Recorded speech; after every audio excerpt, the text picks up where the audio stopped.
Hi, and welcome to Hope for the Family, a podcast from the Magdalen House, a recovery community for alcoholic women. We are a 501c3 nonprofit organization based in Dallas, Texas, and known affectionately by many as Maggies. In this series, recovered family members from our community share how they've been able to find peace and freedom as the loved ones of alcoholics, with your host, me, Laurie Evans, also a loved one of an alcoholic. For more information about our family support group, including weekly meetings, please visit magdalenhouse.org/family.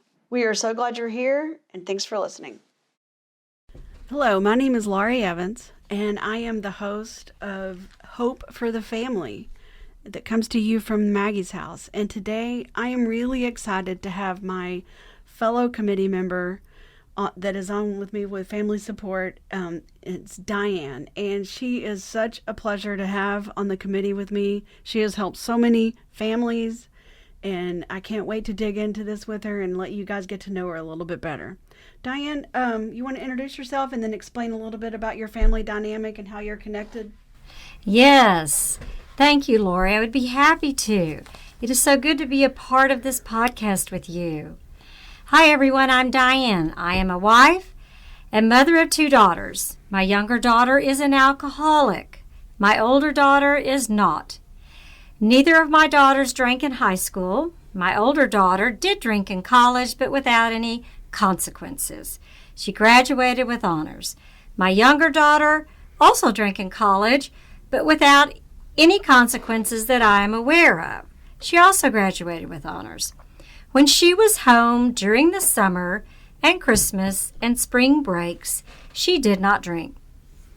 After college, she got a kindergarten teaching assistant job at the elementary school where she attended.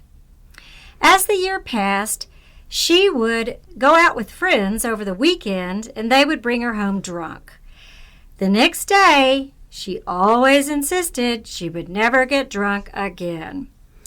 The summer after that year of teaching, she agreed to go to treatment. My husband and I went to the family workshop, and when the treatment was ended, she flew home and was drunk when I picked her up at the airport. She didn't think she was an alcoholic, and she thought that she could control her drinking. So there was not yet a willingness to receive the treatment offered to her.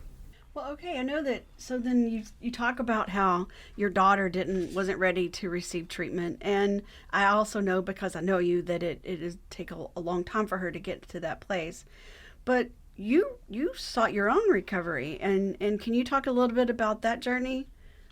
Knowing very little about the disease of alcoholism, when my daughter's life became unmanageable, I was not responding to my daughter's drinking in healthy ways. So I decided to attend Al-Anon meetings. That is where I learned that only a recovered alcoholic has the depth and weight to help an alcoholic recover. Since I am not a recovered alcoholic, I cannot help my daughter, but I do have the depth and weight to help family members in their relationships with their alcoholic loved ones. After working the 12 steps, the opportunity to volunteer with family support at Maggie's was offered to me, and I have never left.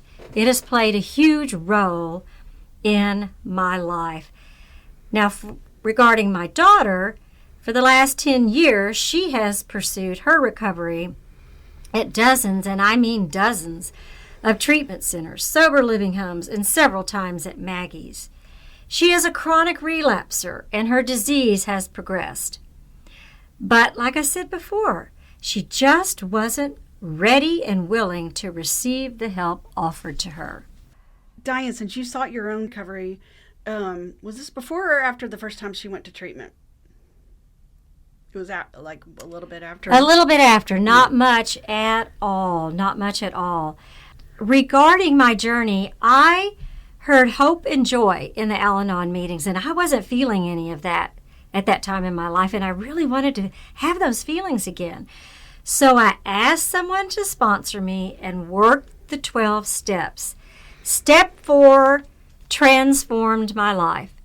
In listing my fears, resentments, and conduct, I realized how selfish and self-centered my motives were with respect to my daughter's drinking. I thought others would think that her actions were a reflection of my parenting skills. Your older daughter's just fine. What happened to your younger one?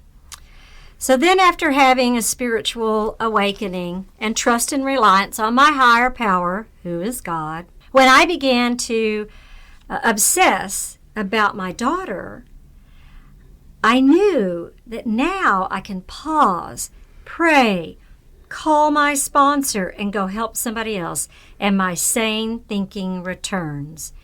Let me tell you about a situation I had when I asked God to place someone in my life to help.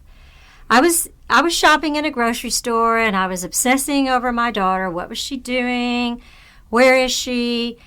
You know, my shoulders were all stooped. My hands were crunched around the shopping cart handle. And as I was leaving the store, I prayed, God, place someone in my life that I can help. So as I walked out, I saw a man struggling to park his cart with all the others. And then I saw him kind of almost fall down. So I raced over there and helped him sit down, and I could tell he was having a stroke. So I asked one of the employees in the parking lot to go in and ask the manager to call an ambulance because he needed to go to the hospital for treatment. And as I turned around from talking to the employee, I wanted to go sit back down by the man, and there was a lady sitting there. Lo and behold, she was a nurse. Whoa. So he pointed to his pocket where his phone was and said, call wife. I said, you want me to call your wife? He said, yes. So I did. I told her that her husband had had a stroke and that she needed to come to the grocery store and follow the ambulance to the hospital. By that time, he was doing a lot better, and I was hopeful that he would receive the treatment he needed to take care of that issue. Then another time, I was talking to my daughter on the phone. She was at a treatment center, and she was saying things like, I don't think this is really helping me at all. I don't see why I need to stay. I think I might leave. And when we ended the conversation, I thought, not good. And then my phone rang. And a mom said, hi, Diane. I got your name and number from the Magdalen website. I called to talk with you about my daughter. And before working the steps, I probably would have said, I'm not having a very good time with mine right now. Can I call you back? But I knew that God had placed her in my life when I needed some sane thinking and no more obsessing. So we talked for a while, and helping her helped me. That's great, Diane. I don't even think you realize how much you help people. We went to the same Al-Anon meeting for a while, and I remember one time I was hosting the meeting, and you were sitting there, and your phone rang. You'd just forgotten to turn the ringer off. No big deal. And it rang, and you looked down at it, and you were like, "It's my daughter, but I'm not going to answer." And I just remember thinking, wow, she is really recovered, because I don't know that I could do that. I don't know that I could not answer the phone at the time, back in the day, because I was obsessed, and I, with whether or not my family member was drinking, not drinking, where she was and what she was doing. I've always admired that in you. And I've been on this journey with you for a long time, probably over 10 years. And the other thing I want to say about how you help people, Diane, is, I don't think you realize you're such a great example of somebody that is recovered despite of their alcoholic not being recovered. And so when you and I carry the message together, I feel like sometimes that they can look at me and be like, well, it's easy for her to say her family member's been recovered for 10 years. She has an easy life, which I don't, but that's a different story. But you're doing it even though your daughter's not recovered. And that, to me, has to bring so much hope to the family of that there is help and there is recovery. And I've just always admired that about you.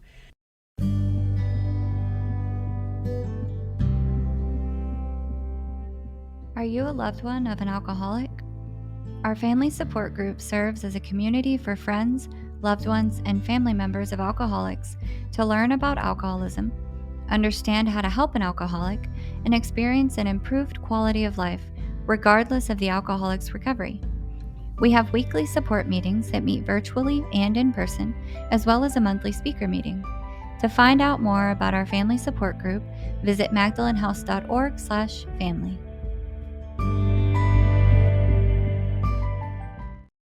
I know you've experienced relapses. Yes. And so, because I've known you for so long, do you want to talk a little bit about that and what that looked like on your journey? I do. And I admire so many things about you, Laurie, and what you bring to family support. It's just a huge inspiration to me and all the other family members who attend.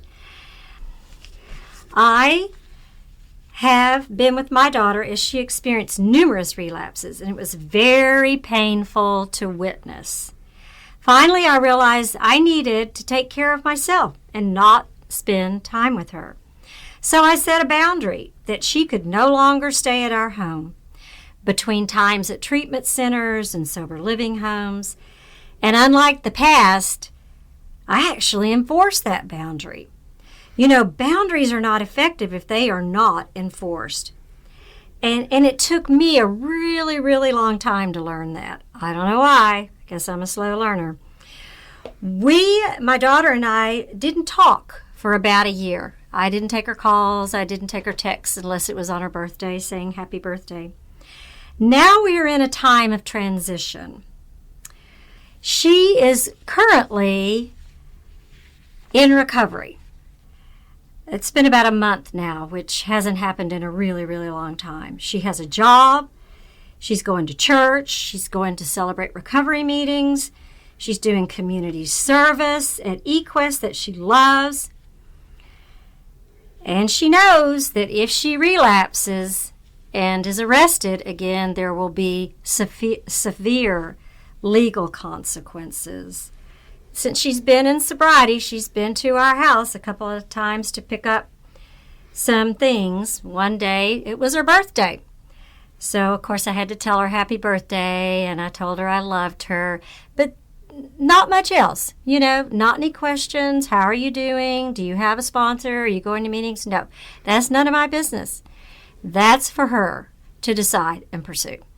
I'm really, really proud, and I really hope she continues, on this journey.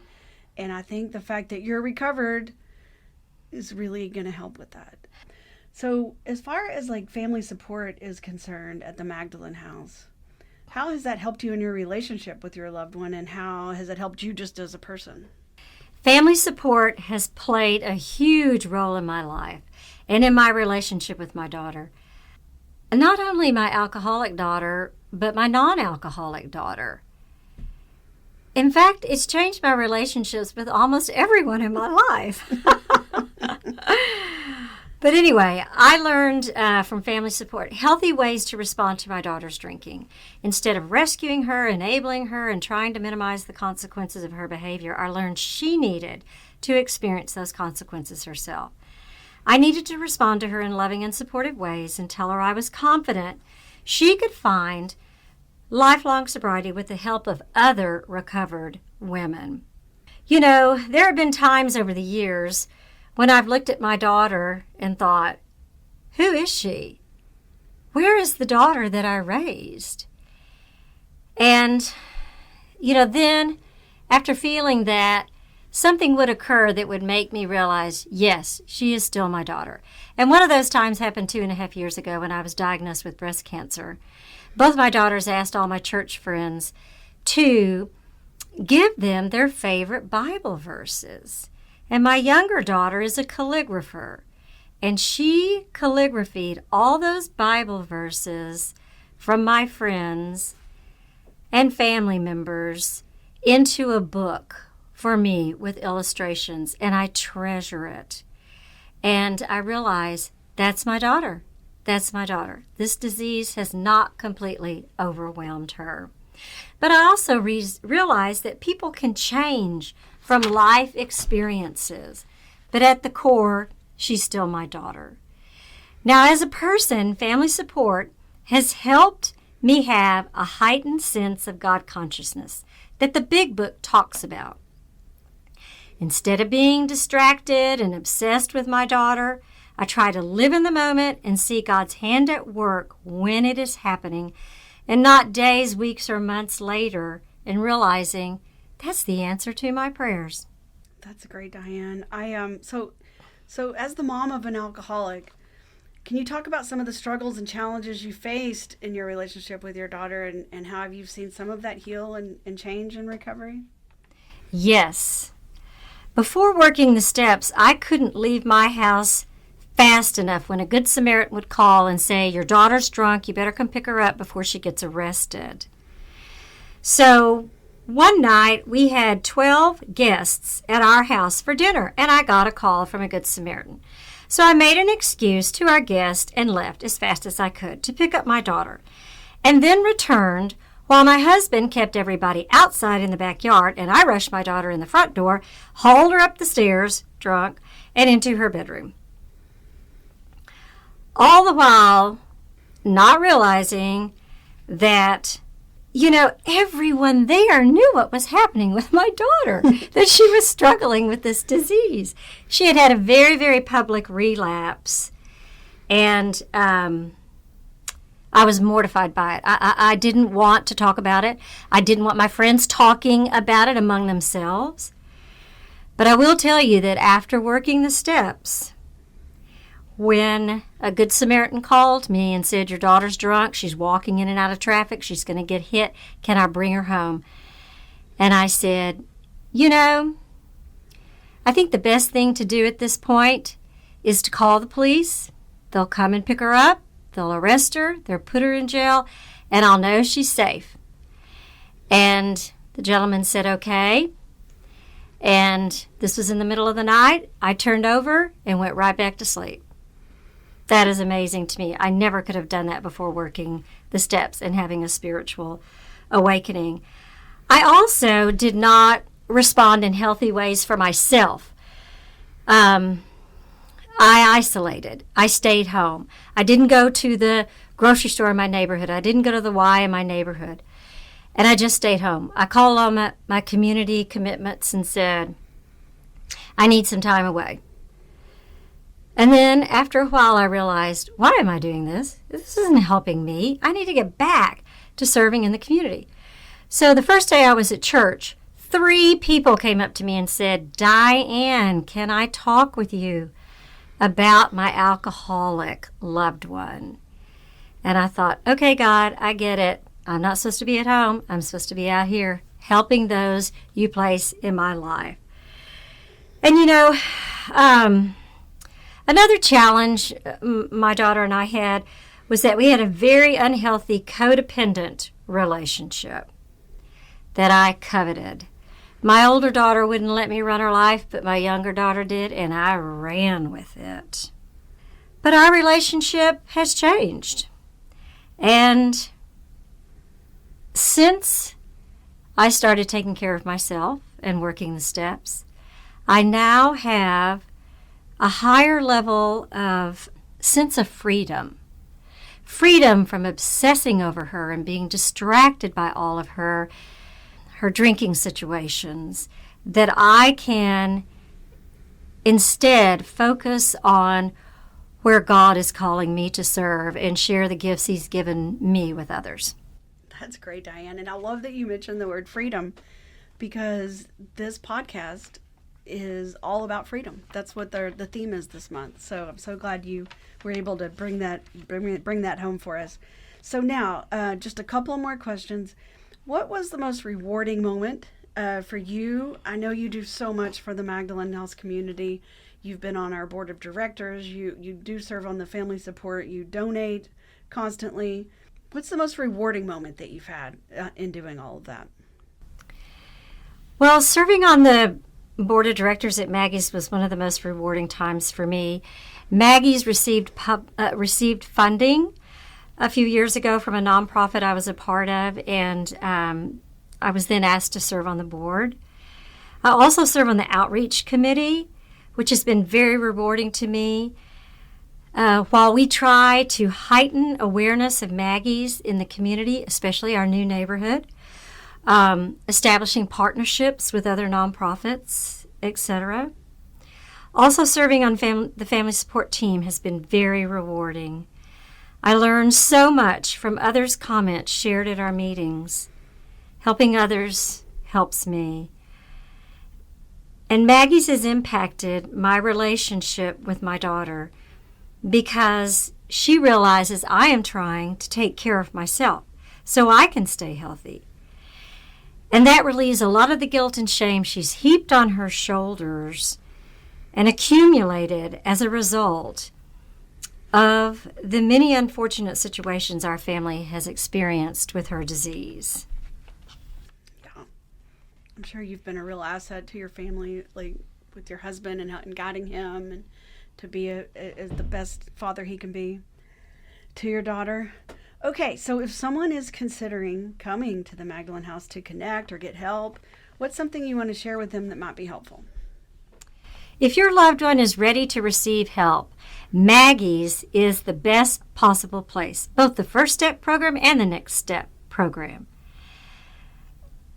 I want to share with you what a recovered alcoholic shared about her experience at Maggie's. She learned she wasn't a bad person. She was sick. It was the first time she didn't feel alone. It was the first time someone understood her better than herself. Maggie's offered her a way out. I just think that's an amazing experience because she acknowledges that she came to Maggie's not to find recovery. She lost all of her resources, and this is what she received and put it in to action. If you or another family member wants to attend family support meetings, I would highly recommend that you or they do so. It can be very beneficial toward having a healthy relationship with our loved one. You see, sometimes a loved one, a family member will say, you know what? If my alcoholic loved one would just stop drinking, I would just be okay. Maybe so, but maybe not. Probably not. But sometimes family members can be just as unhealthy spiritually and mentally as their alcoholic. While we don't physically have the disease, we can still suffer spiritually and mentally. We can be just as obsessed with our alcoholics drinking as they are obsessed with alcohol. So a big takeaway from family support meetings is you realize you are not alone, and there is real comfort in that. And you also hear the hope that other family members share. You have hope for your loved one as you hear other family members share about their loved one's recovery. So I would highly recommend you come, and hopefully it will be very beneficial to you and to your relationships with your family members. Thank you. Wow, thank you, Diane, and thank you so much for being here. You guys, this has been Hope for the Family from the Magdalen House. This has been Hope for the Family, hosted by Laurie Evans and brought to you by the Magdalen House. I am Diana Miller, host of our Recover Ed podcast series. We hope you've enjoyed this podcast. Tune in every Wednesday for a new release from one of our 4 series. To learn more about the Magdalen House and the services we offer, please visit magdalenhouse.org or follow us on your favorite social media channels.